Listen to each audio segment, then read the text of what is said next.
மதுரை மீனாட்சி அம்மன் கோவிலில் பசும்பொன் முத்துராமலிங்க தேவருக்கும் அண்ணாதுரைக்கும் இடையேயான விவகாரம் மீண்டும் பொதுவெளியில் விவாதத்திற்கு வந்துள்ளது.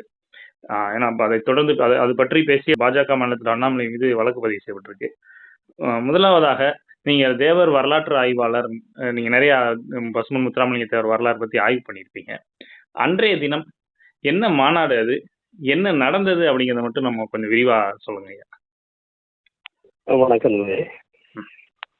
மதுரையில தமிழ்ச்சங்கம், 4ஆம் தமிழ்ச்சங்கம் சொல்லி ஒண்ணு உண்டு.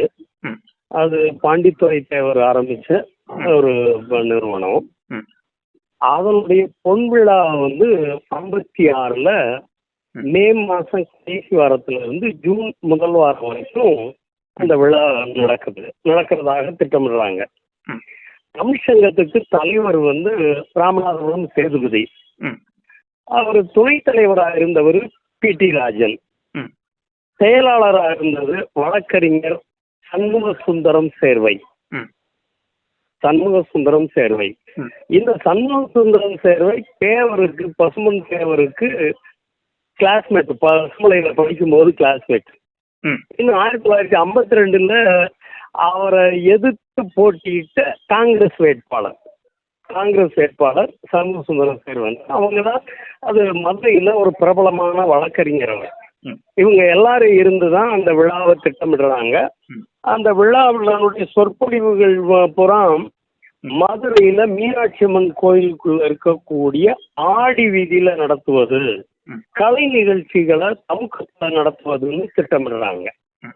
அந்தபடி இங்க ஆடி வீதி அப்படின்னு சொல்லி சொன்னா, மீனாட்சி அம்மன் கோயிலுக்கு சுற்றுச்சுவருக்கு உள்ள இருக்கிறது ஆடி வீதி, சுற்றுச்சுவருக்கு வெளியே சித்திர வீதி, அதுக்கு அடுத்து ஆவணி மூல வீதி, அதுக்கடுத்து மாசி வீதி, அதுக்கடுத்து வெளி வீதின்னு சொல்லி அடுக்கடுக்கா இருக்கும். இது கோயிலுக்குள்ள நடக்கிற விழா. அந்த விழா 10 நாள் நடக்கிறதாக திட்டமிடுறாங்க. அந்தபடி இது முதல் நாள் நிகழ்ச்சியை மூதறிஞர் ராஜாஜி அவர்கள் பேசி துவக்கி வைக்கிறதாக இருக்கு. அவர் பேசுறார். அவர் பேசும்போது அந்த காலகட்டங்கள்ல திமுக தேர்தல் அரசியலுக்கு வரல. அவங்க தனி திராவிட நாடு கேட்டுக்கிட்டு இருந்தாங்க. அடைந்தால் திராவிட நாடு, இல்லையல் சுடுகாடு, திண்ணையில இருந்துகிட்டாவது திராவிட நாடு கேட்போம் அப்படின்னு சொல்லி தமிழ்நாட்டை தனியா பிரிச்சு திராவிட நாடுன்னு ஒரு நாடு உருவாக்கணும் அப்படின்ற ஒரு கோரிக்கையை வச்சுக்கிட்டு இருந்த காலம் அது. 1947ல தான் இந்தியா சுதந்திரம் அடையும் போகும்போதே பாகிஸ்தான், இந்தியான்னு சொல்லி 2 நாடா பிரிச்சுக்கிட்டு இருக்கக்கூடிய ஒரு சூழ்நிலை வந்தது. அந்த பிரிவினையில் வந்த கலவரங்கள் இதுகெல்லாம் ஓஞ்சி இருக்கக்கூடிய ஒரு நிலையில இவருக்கு மீண்டும் ஒரு பிரிவினையை தோன்றாங்க அப்படிங்கிற காலகட்டத்துல அன்னைக்கு இருந்த அரசியல்வாதிகள் எல்லாம் பேசிக்கிட்டு இருந்த காலம். அதுல தமிழ் அப்படின்னு சொல்லி பேச வந்தவர் இன்னைக்கு தமிழ் சங்கத்துல சிவபெருமானே தலைவராக இருந்து தமிழ் சங்கம் நடத்தினார் அப்படின்ற வரலாறுகள், புராண வரலாறுகள்லாம் உண்டு. சிவபெருமான் தென்னாட்டு கடவுள்ன்ற வரலாறுகள் உண்டு. தென்னாடுடைய சிவனை போற்றி எந்நாட்டவருக்கும் இறைவா போற்றின்னு சொல்லக்கூடிய ஸ்லோகங்கள்லாம் இன்னைக்கு நடைமுறையில இருக்கு. இந்த காலத்துல போய் ஆரியன் திராவிடன் பிரிவினை பேசிட்டு இருக்கிறாங்க. 5000 வருஷத்துக்கு முன்னால கலப்பில்லாத ஆரியன் இருந்தான், திராவிடன் இருந்தான். இன்னைக்கு ஆரியன் யாரு, திராவிடன் யாருன்னு சொல்லி பிரிச்சு சொல்ல முடியாத ஒரு காலமா இன்னைக்கு இருந்துகிட்டு இருக்கையில மீண்டும் ஒரு பிரிவினைக்கு வழிவகுக்கிறது மாதிரி நாட்டு முன்னேற்றத்தை தடுக்கிறதுக்கு இந்த பிரிவினைவாதிகள் பேசிக்கிட்டு இருக்கிறாங்க. இதெல்லாம் கூடாதுன்னு சொல்லி அவர் பேசிட்டு போயிட்டாரு முதல் நாள்ல. இதுல 2வது நாள் நிகழ்ச்சி, 3வது நாள் நிகழ்ச்சி, 4வது நாள் நிகழ்ச்சி அந்த பி.டி. ராஜன் பேச வேண்டிய தலைப்பு. இந்த நிகழ்ச்சியில, இந்த 10 நாள் நிகழ்ச்சியில திமுக தலைவர் அண்ணாதுரை அந்த விழாவுக்கு அழைக்கப்படவும் இல்லை, அழைப்பதில்லை, அவர் பேரும் இல்லை.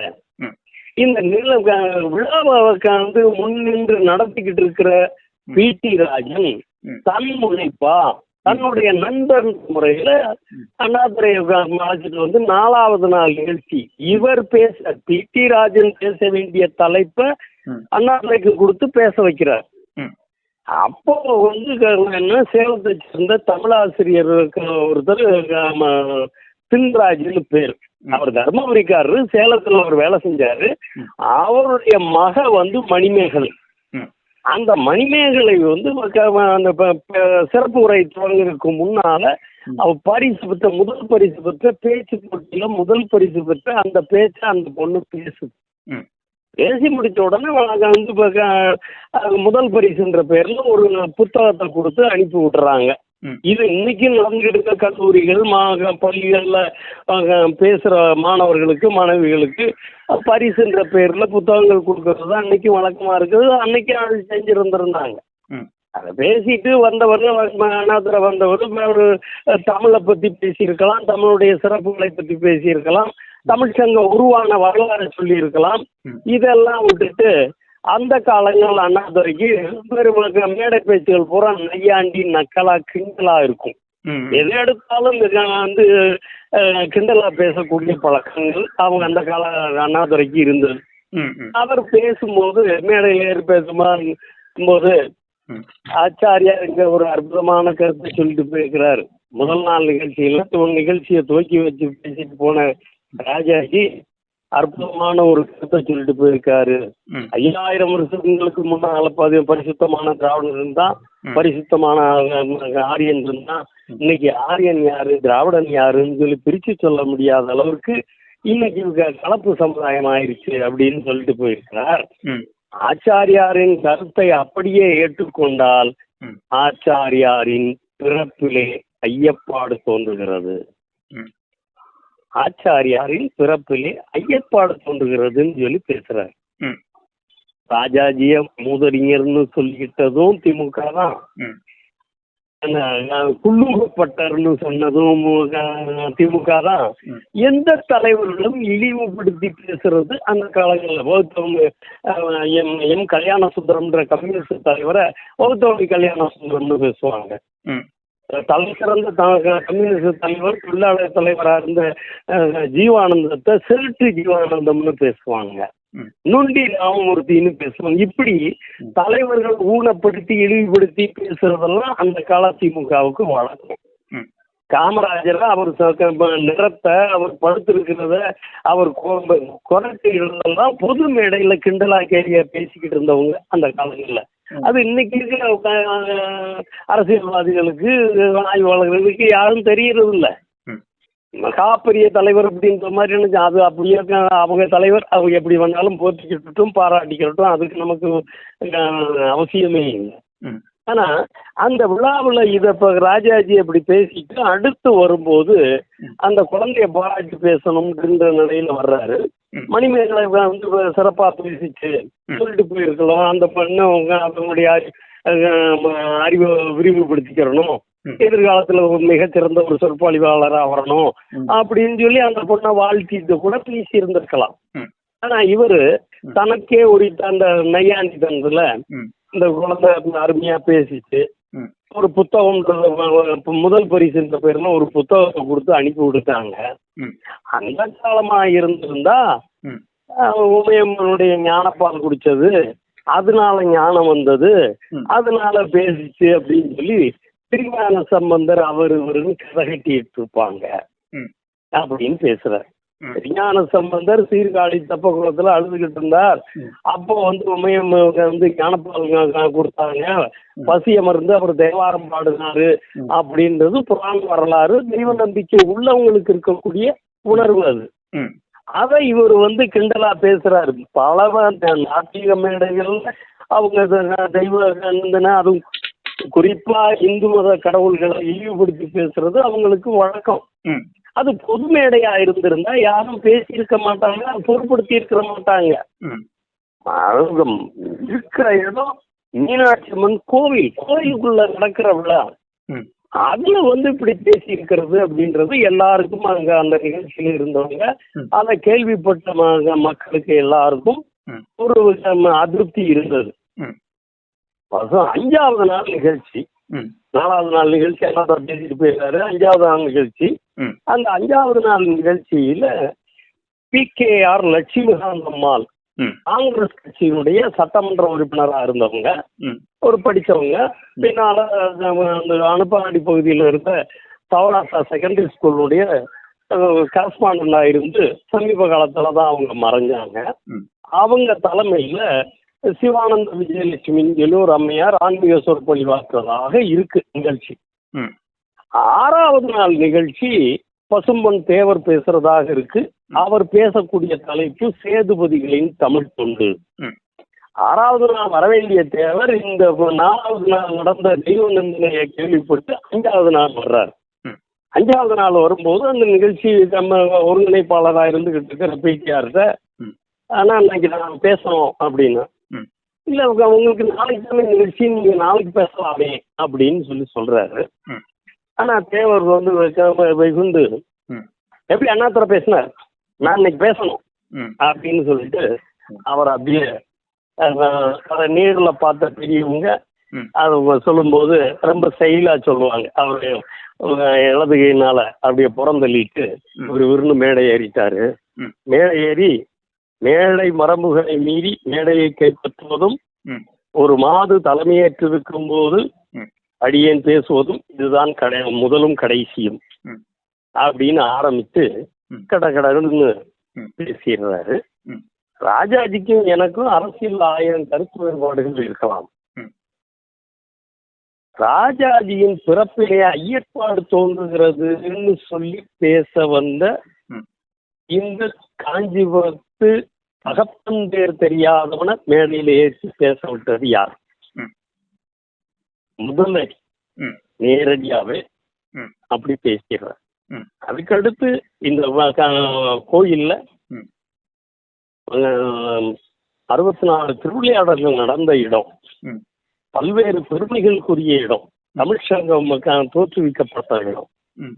இந்த இடம் அம்மையப்பனுடைய ஆலயம்ன்றதையும் மறந்து, ம். தாம் படித்த படிப்பை மறந்து, ம். தான் இருக்கக்கூடிய ஒரு கட்சி தலைமைன்றதையும் மறந்து, ம். தான் கொண்ட நாத்திக கொள்கையை மட்டும் மறக்காம பேச வந்த ம். அப்படின்னு சொல்லி நேரடியாவே ம்.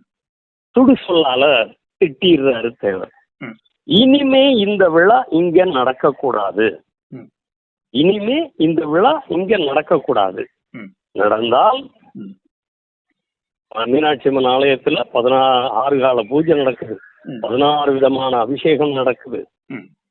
ஒருவேளை மனித ரத்தத்தினாலையும் அபிஷேகம் நடத்தணும்ன்ற ஒரு நிலைப்பாடு இருந்தா அதையும் நடத்தி வைக்க அடியும் தயங்க மாட்டேன். இனிமே இந்த விழா இங்க நடக்கக்கூடாது. ம். கோயிலுக்குள்ள நாத்திகவாதம் பேசுறத அனுமதிக்க முடியாது அப்படின்ட்டு முடிச்சு இறங்கிடுறாரு. ம்.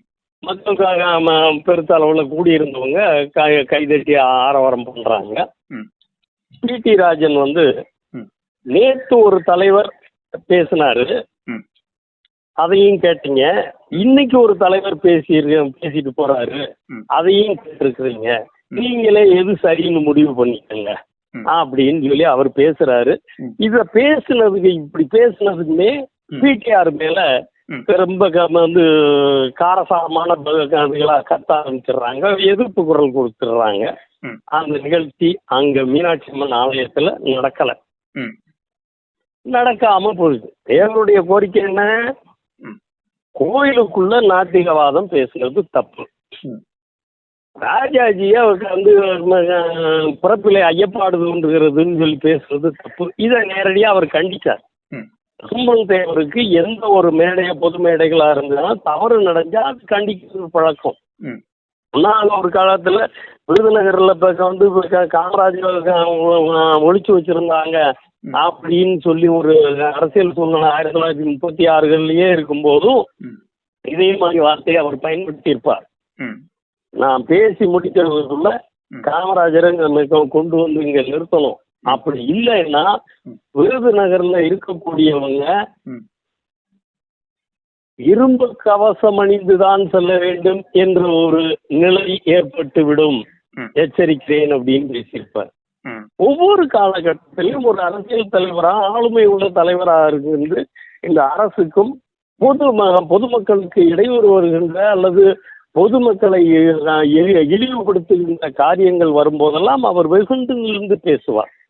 தேவர் மறைந்த போது ஆனந்த விகடன் தலையங்கம் எழுதியிருந்தது. 64 நாயன்மார்கள்ல எரிபத்த நாயனார்னு ஒரு நாயனார். அவர் சிவபூஜை செய்யக்கூடியவர். ஒவ்வொரு நாளும் அதிகாலையில எழுந்திரிச்சு நீராடிட்டு சிவபூஜை செய்யக்கூடியவர். நந்தவனத்துல இருந்து பூக்குடலையில பூவெல்லாம் சேகரித்து வச்சிருப்பாரு. அந்த கோயில் யானை அந்த பூக்குடலைய விளையாட்டா எடுத்து துதுக்கையில எடுத்து இங்கிடுமா தூக்கி போட்டுரும். பூக்கெல்லாம் செதறி போயிடும். இதை பார்த்து கோயில் யானையாகவே இருந்தாலும் இவனுக்கு பூஜை செய்யறதுக்கு வச்சிருந்த பூவை சதனம் விட்டுச்சு, அந்த பூஜைக்குரிய பொருளை இழிவுபடுத்திடுச்சுன்ற கோபத்துல மழுன்ற, இன்னைக்கு சொன்னா கோடாலின்னு சொல்லணும், எடுத்து அந்த யானையை துதிக்கையவே வெட்டிட்டார் அப்படின்றது புராணம் திருவிளையாடல் புராணம் சொல்றத வரலாறு. அதுல சிவன் தோன்றி அப்புறம் அவருக்கு யானையும் காப்பாத்தினாரு, இவருக்கு அருள் வழங்கினாரு அப்படின்னு சொல்றது. இத ஆனந்த விகடன் தலையங்க எழுதும் போது என்ன எழுதியிருப்பாங்கன்னா, இந்து மதம் எந்தெந்த இடங்களில் தாக்கப்படுகிறதோ, தெய்வீகம் இழிவுபடுத்தப்படுகிறதோ, அந்தந்த இடங்களில் எல்லாம் வீறு கொண்டு எழுந்து அவர்களை ஓட ஓட விரட்டி இருப்ப சுமன் முத்துராமலிங்க தேவர் அப்படின்னு சொல்லி எழுதியிருக்கிறாங்க. இது 64 நவம்பர் மாசம் வந்த ஆனந்த விகடனுடைய தலையங்கம். இப்படி எல்லாம் இது மட்டும் இல்ல, இந்த சம்பவத்தை கேள்விப்பட்டு அன்னைக்கு இருந்த மாதிரி ஒரு நிகழ்ச்சியில நடக்கக்கூடிய அத்தனையும் A to Z நீங்களும் பத்திரிகையாளர் தான் பூராத்தையும் சொல்லிடுவீங்களா? உங்களுக்கு எதுவும் மனசுப்பட்டதோ அந்த தேதி அல்லது ஒரு நிகழ்ச்சி நேரத்தில் வாங்கினாங்க, வரவேற்புரை எழுத்துனாங்க, இதை பேசுனாங்கன்னு சொல்லி அந்த சுருக்கமா எழுதுறது தான் இன்னைக்கு வரைக்கும் பத்திரிகைகளுடைய நடைமுறையா இருக்கு. அதுல மதுரை பத்திரிகைகள்ல ஒவ்வொரு செய்திகள் மாதிரி இருந்தது, விழாவில் குழப்பம் அப்படின்றதெல்லாம் எழுதி இருந்திருப்பாங்க. இத சிங்கப்பூர்ல வெளிவந்த தமிழ் முரசு பத்திரிகை அதை அப்படியே எழுதியிருந்தது. தேவர் அண்ணாதுரைய கடுமையா திட்டாரு, சுடு சொல்லால திட்டினார் அப்படின்றத தென்றல் பத்திரிகை நடத்தின கண்ணதாசன் எண்ணம்ன்ற பேர்ல அந்த தலையங்க எழுதுவார். அதுல கடுமையா தேவர் பேசுனது தவறு, அண்ணாவை இப்படி சுடு சொல்லால திட்டலாமா அப்படின்னு சொல்லி விமர்சனம் பண்ணி அந்த திமுக காரர் கண்ணதாசன், கவிஞர் கண்ணதாசன் அவரே எழுதியிருப்பாரு. இன்னும் திமுக பத்திரிகைகள் எல்லாம் இந்த சம்பவத்தை எதிர்ப்பு எழுதுனதெல்லாம் உண்டு. அதெல்லாம் மறந்துட்டு இன்னைக்கு இருக்கிற திமுக காரங்க பழைய வரலாறுகளை படிக்கிறதும் இல்ல, என்ன தெரிஞ்சுக்கிறதும் இல்ல. அதனால இன்னும் பாரதிதாசன் குயில் பத்திரிகையில அண்ணாதுரையை பத்தி என்னென்ன எழுதியிருந்தாரு அப்படின்றதெல்லாம் இன்னைக்கு எடுத்து போட்டுக்கிட்டு இருக்கிறாங்க. அதெல்லாம் இல்லைன்னு போயிடாது. இன்னைக்கு மறைஞ்சு போனவர், அவரை பத்தி பேச வேண்டியது. ஆனா வரலாறு நிகழ்ச்சிகள்ல என்ன நடந்ததுன்னா அதை மறைக்க முடியாது, மறைக்கவும் கூடாது. இன்னைக்கு இருக்கிற ஆட்கள் அரைமுறைமா படிச்சுட்டு அந்த காலகட்ட தேவருடைய வளர்ச்சி அளவு என்ன, அண்ணாதுரையினுடைய வளர்ச்சி அளவு என்ன அப்படின்றத புரிஞ்சுக்கிட்டு பேசுறாங்கன்னா சரியா இருக்கும். இதுக்கு அடுத்து அந்த நிகழ்ச்சி இல்லாம போயிடுச்சு. ஆனா இப்போ பின்னால நம்ம ஒரு கடந்த கால நிகழ்ச்சிகளை சொல்லி இன்னைக்கு இருக்கக்கூடிய அரசியலுக்கு சில வழிமுறைகளை சொல்லக்கூடிய நிலையில அண்ணாமலை ஒரு 7 மாசத்துக்கு முன்னால அது பேசுனது. அதுக்கு பல பத்திரிகைகள் பேட்டி எல்லாம் எடுத்தாங்க, அதுக்கு பதில் சொல்லி உண்மையில என்ன நடந்தது அப்படின்றது. இது மட்டும் இல்ல, இந்த நிகழ்வுகளை பூரா அன்னைக்கு அந்த நிகழ்ச்சியில இருந்தவர் நான் பார்த்த சாரதி, தீபம் நான் பார்த்த சாரதி, இந்த குறிஞ்சி மலர், பாண்டி மாதேவி, பல வரலாற்று நாவல்களை எல்லாம் எழுதின நான் பார்த்த சாரி. அவரு பசும்பன் முத்துராமலிங்க தேவருடைய சிலை திறப்பு விழா மலர்ல இந்த நிகழ்வை சொல்லி எழுதியிருப்பார். மதுரை அரசியல் தினமணி, தினமலர் போன்ற பத்திரிகை, குமுதரை போன்றவர்கள்லாம் செய்தியாளராக இருந்த திருமலைன்றவர் மதுரை அரசியல் ஒரு புத்தகம் இருக்கிறாரு. அந்த புத்தகத்திலையும் இந்த சம்பவம் சொல்லப்பட்டிருக்கு. பி.டி. ராஜனுடைய வாழ்க்கை வரலாறு எழுதின அவருடைய சகோதரர் கமல தியாகராஜன் அவரும் இந்த சம்பவத்தை சொல்லி இருக்கிறாரு. இன்னும் இப்போ வாழ்ந்துகிட்டு இருக்கிற அந்த காலத்து திமுக எம்ஜிஆர் ஆட்சி காலத்துல அமைச்சராக இருந்த திருச்சி சவுந்தரராஜன் இருக்கிறாரு. அவரு யூடியூப் எல்லாம் பேட்டி கொடுத்துருக்கிறாரு. அண்ணாதுரைய தேவர் வேசி மகன் திட்டினார் அப்படின்றத பரவலாவே இருந்துகிட்டு இருக்கு. அவங்க கட்சி மூத்தோர்களையும் ஒத்துக்கிட்ட ஒரு விஷயம். எனக்கு அறியாத வயசுல இருக்கக்கூடியவங்க அந்த நிகழ்ச்சிகளை பத்தி என்ன ஏதுன்னு தேடி ஆராய்ஞ்சு தெரிஞ்சுக்க விரும்பாதவங்க ஒரு பொய் செய்தி அப்படின்னு இப்படி எல்லாம் நடக்க முடியுமா, நடக்காது அப்படின்னு சொல்லிக்கிட்டு இருக்கிறாங்க. அன்றைய காலகட்டத்துல 1934 இருந்து தேவருடைய அரசியல் மதுரையை மையமா வச்சுதான் இருந்தது. 34 இருந்து 250 வடக்கு செய்தி மதுரையில தான் அவர் இருந்தாரு. அந்த காலகட்டங்கள்ல மதுரையில இயங்கிய 23 தொழிலாளர் சங்கங்களுக்கு தேவர் தலைவர், துணைத் தலைவர் கம்யூனிஸ்ட் தலைவர் ஜீவானந்தமா இருப்பார். இந்த பழைய கால வரலாறுகளை எல்லாம் தெரியாம இன்னைக்கு ஆட்சி அதிகாரத்துக்கு வந்துட்டு இருக்கிறோம் அப்படின்றதுனால ஈவேரா, பெரியார், அண்ணா அப்படின்னு இவங்கெல்லாம் மகா பெரிய தலைவர்கள்ன்றது மாதிரியும் மற்றவங்கெல்லாம் சிக்கெழுத்த செம்மல் ஜீவகாமெல்லாம் மற்ற அரசியல் தலைவர்கள் எல்லாம் இந்த நாட்டு விடுதலைக்காக பாடுபட்ட புனிதமான தலைவர்கள் எல்லாம் ஜாதி ரீதியா அணுகிற ஒரு பழக்கத்தை இன்னைக்கு வந்துருச்சு. ஏன் இவங்க 67 ஆட்சிக்கு வந்தாங்க, எதை எடுத்தாலும் அங்க பஸ் ஸ்டாண்டுல இருந்து கழிப்பறைகளை கூட விடுறதில்ல. எந்த கட்டடம் கட்டினாலும் பெரியாரு, அண்ணாதுரை இப்படி எல்லாம் பண்ணிட்டு இருக்கிறாங்க. இப்படி நாட்டுக்கு விடுதலை வேணாம்னு பேசுறவங்க எல்லாம் போற்றப்படும் போதும் நாட்டுக்கு விடுதலை வேண்டும் என்று போராடிய தலைவர்கள் எல்லாம் பேசப்படாமல் புகழப்படாமல் வரலாற்றிலிருந்து இருட்டடிப்பு செய்கிற ஒரு நிலைப்பாடு வரும்போது அவரை சார்ந்திருந்த மக்கள் அவருக்கு விழா எடுக்க ஆரம்பிக்கிறார்கள். அதுல சிக்கிரத்த செம்மல் அப்படின்னு சொல்லி அவரு கொண்டாடப்பட்டு இதுகளெல்லாம் தெரிஞ்சுக்காம இன்னைக்கு இந்த ஒரு 67 இருந்து வரக்கூடிய அத்தனை புத்தகங்கள், ஏன் ஒரு காலத்துல பாசி பயிருக்கு கூட கருணாநிதி அம்மா பேரை வச்சுக்கிட்டு இருந்த காலங்கள்லாம் இருந்தது. ஆட்சி அதிகாரத்திற்கு வந்த உடனே அவங்கள திருப்திப்படுத்துறதுக்கு அவங்க கீழே இருக்கக்கூடிய அதிகாரிகள் இப்படியெல்லாம் செய்யற பழக்கங்கள்லாம் இருந்தது. இதுகளெல்லாம் புரிஞ்சுக்கிட்டு இன்னைக்கு இருக்கிற அரசியல் நாமல ஒரு ஐபிஎஸ் அதிகாரியா போலீஸ் அதிகாரியா இருந்தவர், அவர்களுடைய வாழ்க்கை நடைமுறை என்னவா இருந்திருக்கும்? ஒரு தப்பு செய்யக்கூடாது, தப்பு செஞ்சா அது மன்னிப்பு கேட்கணும் அல்லது வருத்தம் தெரிவிக்கணும், இல்லைன்னா நடவடிக்கைக்குள்ளாகணும் அப்படின்னு போலீஸ் காவல்துறை அதிகாரியாக இருந்து அரசியலுக்கு வந்தவர். அவர் பேசும்போது மேடம் சொல்லிடுறாரு, தேவர் மன்னிப்பு கேட்டு சொன்னார், அண்ணாதுரை மன்னிப்பு கேட்டு போனார் அப்படின்னு சொல்லி இருக்கிறார். அவர் மன்னிப்பு கேட்கணும்னு சொல்லி சொல்றதுன்றது அவருக்கு அது அவசியமே இல்லை. அந்த நிகழ்ச்சி அங்க நடக்கக்கூடாதுன்றது அவருடைய விருப்பமா இருந்தது. அதனால அந்த நிகழ்ச்சி அங்க மீனாட்சி அம்மன் கோயில்ல நடக்கல. அதுக்கு பின்னால தேவருக்கு இந்த 2வது நாள் மதுரையில தலைவர்கள் பொதுக்கூட்டம் இருந்தது, திமுக பொதுக்கூட்டம். அந்த பொதுக்கூட்டத்திலையும் தேவர் திட்டியதற்கு மறுமொழியாக அண்ணாதுரை எதுவும் பேசவில்லை அப்படின்றதுதான் உண்மை. மற்ற தலைவர்களுக்கு எல்லாம் உடனே பதில் சொல்றவரு, உடனே பதில் சொல்லுவார். ஆனா அந்த மறுநாளுக்கு மறுநாள் அங்க தலைவர்கள்ல பொதுக்கூட்டம்.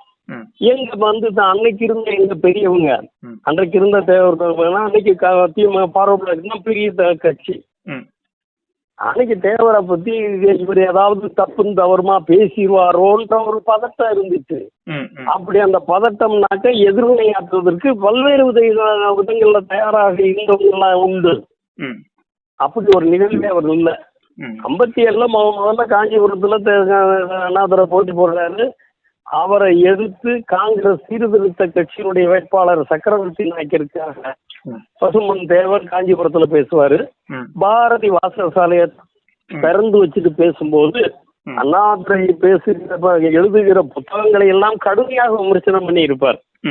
இப்படிப்பட்ட ஆட்களையா நீங்க நாட்டுல வேட்பாளரா தேர்ந்தெடுக்க போறீங்க அப்படின்னு சொல்லி, இது மாதிரி ஆட்கள் ஒழுக்கம் கெட்டவங்க, அரசியல் நாகரிகம் இல்லாதவங்க, இவங்களுக்கெல்லாம் வாக்களிக்க கூடாதுன்றத அவர் நச்சு இலக்கியங்கள் அப்படின்ற வார்த்தையை வார்த்தைகளை எல்லாம் பயன்படுத்தி கொண்டிருக்கிறார். இவராம் இளைஞர்கள் மாணவரை திருத்த போகிறார் எல்லாம் பேசியிருப்பாரு. அதெல்லாம் பதிவா இருக்கு.